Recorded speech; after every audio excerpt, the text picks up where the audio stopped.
Hello and welcome to another edition of Boarding School, where we review games and tell you how suitable they are for family play. I'm Al. And I'm Zadie, and today we're reviewing Unlock. Yes.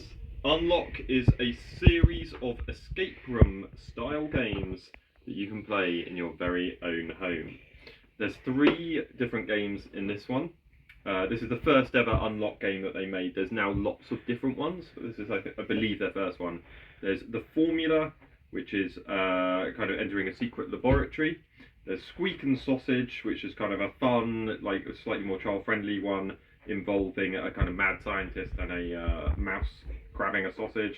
And there's the Island of Dr. Gorse, which is the most grown-up and kind of difficult one. So the way the game works is that you've got a pack of cards that have a series of puzzles on them. These puzzles here, you're not getting a spoiler because these are all from the kind of introductory how to play walkthrough. And the cards present you with a series of puzzles that you have to solve. Sometimes you solve them by combining 2 cards, such as a key and a cabinet. If you do that, you might find a way to unlock the cabinet and find something else inside. Or there might be puzzles involving a bit of wire and a kind of electronic board, and you can see there are numbers on the board. Many of the puzzles in the game pertain to numbers, where they involve putting numbers together to get a code. You can put the code into the app, so you need to download an app which is free, comes with the game, and you can enter a code into the app, and if it's correct it will tell you what to do next. What happens on the app if you get stuck, Sadie? You put in the card number and then it gives you a bit of a clue, and then if you really can't do it, it will give you the answer. Yeah, that's right.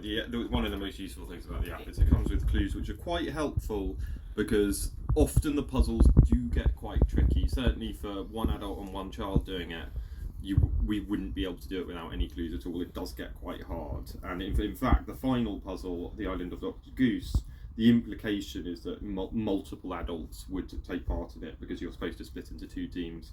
I think you would need 4 clever adults to have a good go at it, because it is quite tough. Overall, though, we think this is an absolutely fantastic game, because it's an escape room you can play in your own home, and who wouldn't want to do that? That sounds great. You can play it on a wet Tuesday night. You don't have to leave your house. You get an escape room. You can only play it once, of course. You wouldn't be able to play it again, but you can give it to someone else afterwards. So you can save money by have some friends buy one of the other versions, because there's many different versions of this. There is also one specific to children as well, which we will try out at some point in the future.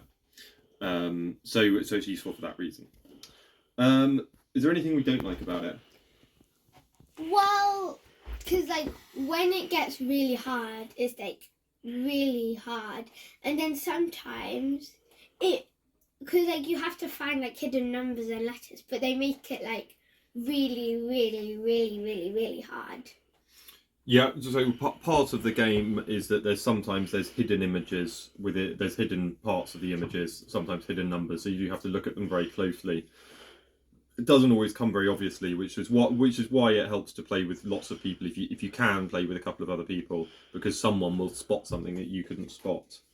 The Island of Dr. Gorse, the last few puzzles in it are extremely difficult, and we all had to use clues, and when we saw the answer we did say who could possibly spot that, but maybe if you're playing with lots of people someone might spot it.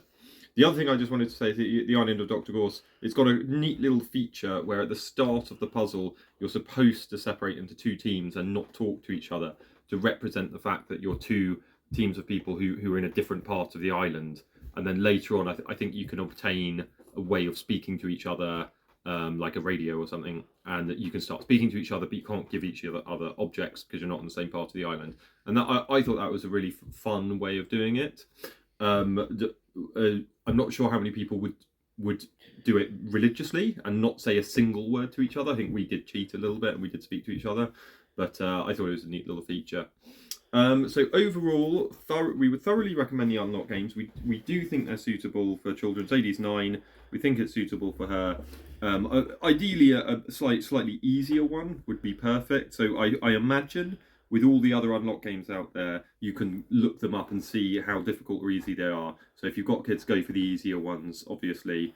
If you want to challenge yourself, go for a hard one, but it can get pretty tricky, I have to admit. But overall, fantastic game, well worth having. Makes a great present as well, because you can just play it once, have a really good time, and then you don't have to worry about it again. So yeah, we would definitely give this a thumbs up. Yeah.